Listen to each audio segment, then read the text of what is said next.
Budget season ngayon. Ha?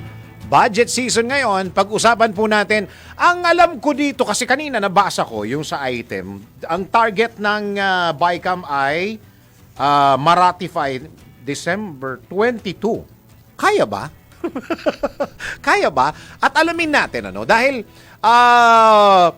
sila po'y tinutupad naman nila yung kanilang pangako na ila-live stream. Tingnan natin kung ang nasa linya ng telepono natin ay satisfied. Ang People's Budget Coalition Technical Advisor, si Mr. Adolfo Jose AJ Montesa. Sir, AJ na lang itatawag ko sa'yo, okay lang?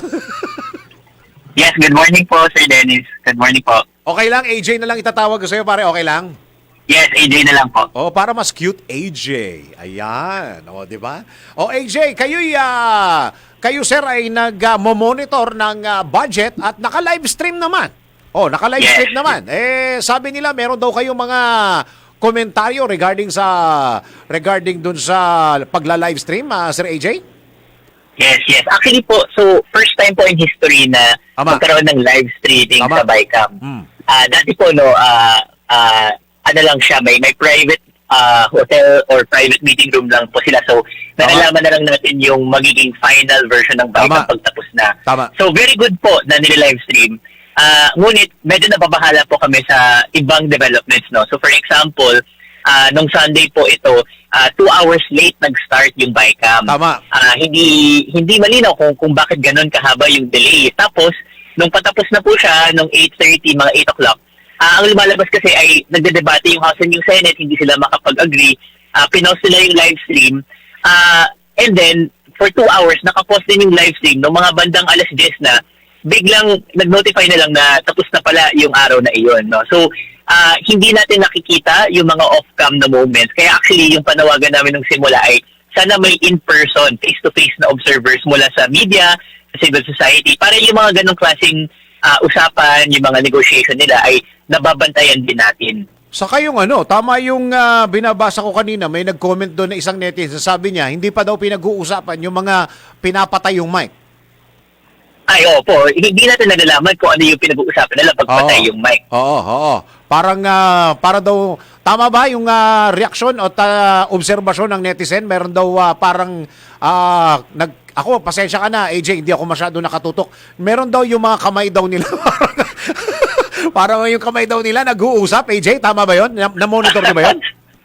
Well, ang napapansin po namin, di ba po ang nangyari po nung Sunday ay naiimbita po si DPWH Secretary Vince Dizon para i-present yung kanilang proposal na ibalik yung House version. Ang nagmumukha ay parang magkasabot, hindi naman magkasabot, pero malaki ang agreement ng Secretary doon sa House contingent. Ang problema din ay kapag nagpo-post po sila, yung grupo ng House at yung si Secretary ay parang nagbe-meeting sila, parang sila yung nag-uusap. Ang gusto po natin ay yung mga ganitong usapan, at siyempre mahalaga ang debate na ito, ang diskurso na ito. Dapat out in the open nila ginagawa ito, hindi yung sa gilid sila nag-uusap. Oo, parang lahat-lahat ng pag-uusap tungkol sa budget, ang gusto niyo naka-live stream. Yung walang meeting before the live stream, walang meeting during, at saka walang meeting right after. Correct. Lahat po ng discussion dapat on record. Para kapag may insertion, kapag may amendment, nakikita natin kung sino yung congressman, kung sino yung senator na nag-propose nun at kung paano nila in-approve yung ganung klaseng amendment sa budget. Alam mo, sa totoo lang, AJ, ako hindi ako masyadong sa live stream. Ako, ibigay lang sa akin kung sino yung mga gumawa ng mga amendments, yung kung sino mga politiko ang mga nagsingit, okay na ako doon, Sir AJ. Sa totoo lang. Opo.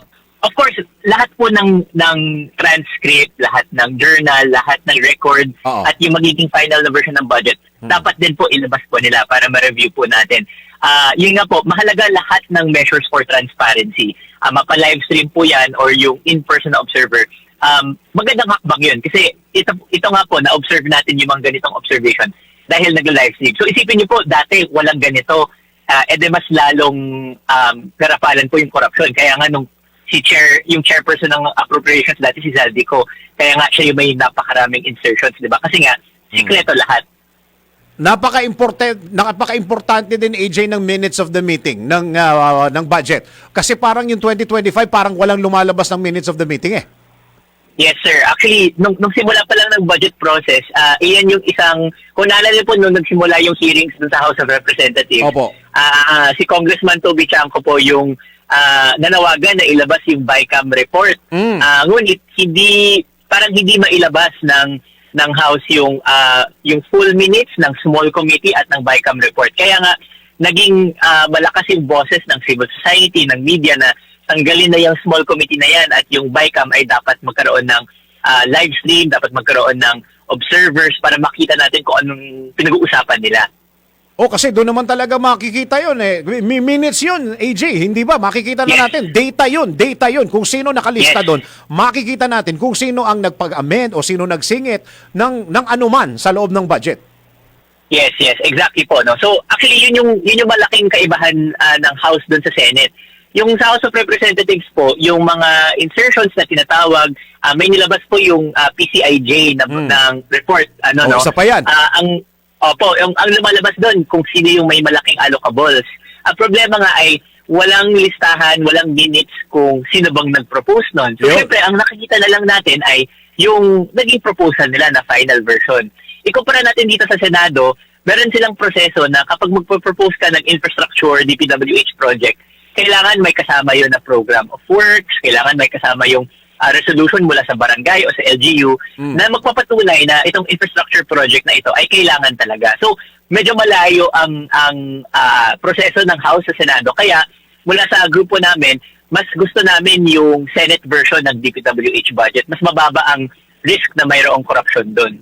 Ano yung masasabi nyo doon sa pinababalik ni Secretary Dizon doon sa budget ng DPWH? Yun nga po eh.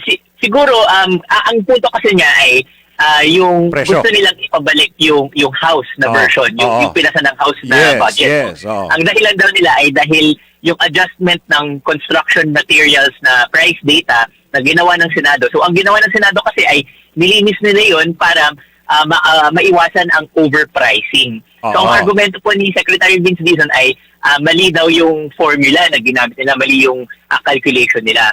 Ang pinagtataka namin ay bakit ngayon pa lang? Bakit ngayon nyo lang sinasabi ito, ngayong BICAM na, patapos na dapat yung proseso. Tama. Yung committee report, lumabas po iyan noong November 12. So, isang buwan na po, pwede na po sana nilang pag-aralan yun, pwede sila magkomento para ayusin yung Senate version ng budget bago pa dumating dito. So, medyo nakakabahala lang po na dumadating po siya dito ngayong patapos na dapat yung proseso. Ngayon, na-delay po ang lahat, no? So, we are just very worried na ma-reenact yung budget. Magkaroon ng reenactment ng budget. Aray ko po. Teka, kung hindi tayo aabot doon sa deadline na makakarating sa Malacanang para pirma ng Presidente, marire-enact lang yung 2025, which is the most questionable budget, AJ. Correct. Yan nga po yung naging komento doon sa 2025 budget. It was the most corrupt, the most questionable. So, malaking loss to kung kailangan natin i-reenact yung 2025 budget. Pero sa the way things are going, do you think aabot tayo doon sa deadline? Ano bang sinasabi ng Senate? December 22, no? December 22. Yes.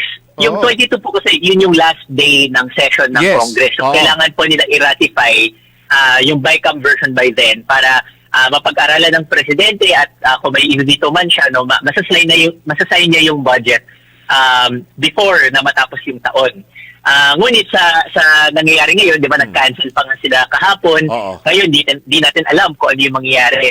Ang panawagan namin ay sana mag-concede na lang po yung House doon sa version ng Senado o kaya man, kung may merit po talaga yung proposal ni Secretary Vince Dizon, sana hindi yung todo o ibalik yung buong budget ng House. Kailangan niya magbigay ng listahan ng line items na gusto niya talaga na yung sinasabi niya kasi ay kapag binawasan ito, hindi ma-implement ng tama yung ibang proyekto. So sana magbigay sila ng kumpletong listahan ng analysis nila kung alin talaga yung mga proyektong iyon at ilatag nila, ipakita sa publiko yun. Nako, malaki-laking delay yan. Siguro, ang pwedeng gawin ng Senate dito o ng BICAM, mag-cancel ng Christmas vacation nila.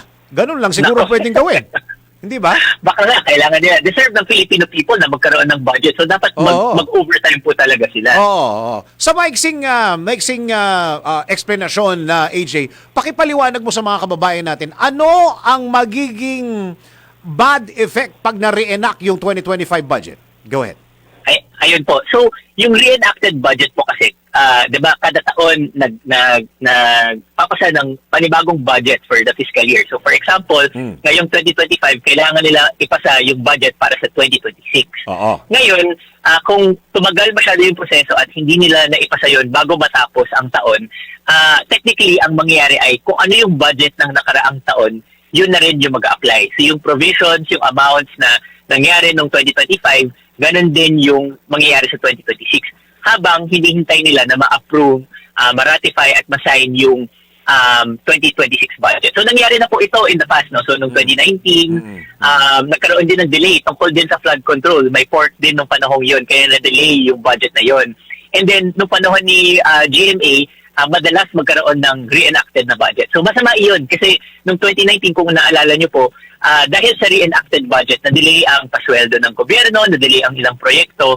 So nagka-epekto po yun sa ekonomiya natin. So bumaba po yung GDP growth natin ng panahong yun. Yun. Saka yung isa pa, AJ, yung 2025 budget, lahat ng proyekto napondohan na. Tapos na. Yes. Oo. Opo. So, yung proyekto ng infrastructure halimbawa, napondohan na yun, nagamit na yung perang iyon. No? So, Oo. I think ang sa simula ng taon, kapag reenacted yung budget, ang mapopondahan lang talaga nila ay yung mga sweldo, yung mga operating expenses, pero yung mga proyekto, hindi nila matutupad yun sa simula ng taon. Pero sa palagay mo, sa grupo po ninyo, sa People's Budget Coalition, palagay nyo ba, aabot tayo? Well, sana. Ang hirap po sagutin kasi ang pinaka nagde-delay po dito talaga ay yung House of Representatives kasi pinipilit po talaga nila na ibalik yung DPWH budget, itaas po ulit yung DPWH budget. Syempre sa publiko nga, nawala na ng tiwala ang mga tao sa DPWH. Mas naniniwala tayo na dapat linisin muna at tanggalin yung mga overpricing na iyan. So para sa amin, dapat sila yung magbigay ng daan para maituwid muna yung DPWH budget. Huwag pilitin na itaas lahat ng iyon, lalo na may mga insertion, may allocables, may mga port. Wag muna, no? Ibalik yung tiwala ng taong bayan dito sa budget muna. Oo nga. Alam mo, sa totoo lang, AJ, nagulat din ako. Aminin ko sa inyo, nagulat ako na hindi pala engineer itong si Secretary Dizon. Hindi pala. Yes, nga po. Ekonomista. Ginugol ko. Ekonomista pala yan, si Secretary Dizon. Hindi pala engineer. Opo. Tingnan mo nga. Para sa amin naman po, no, hindi naman kailangan siya mismo yung maging engineer. Ang mahalaga ay meron siyang magandang team. May magandang team, may maayos na team, at may maayos na plano, na ilalatag yung plano na maayos. No? So basta maayos siyang manager, maayos siyang leader. Ang problema nga, siya mismo yung umamin na ang taong bayan ay nawalan ng tiwala. Siya mismo nagsabi. Tama. Siya mismo nagsabi niyan. Pero it would be better kung engineer. AJ. Yes, I think that's one additional qualification na makakatulong syempre sa trabaho ng DPWH. Ayun, let's just hope and pray, AJ, na umabot sila sa deadline dun sa mismong araw ng pagpirma ng Pangulo ngayong year na ito. AJ, maraming salamat sa oras at binigay na panahon sa DWIZ, AJ. Yes, maraming salamat po at magandang umaga po. People's Budget Coalition Technical Advisor, yung gusto ko labas mo yung buong pangalan, Adolfo Jose AJ Montesa. Ayun.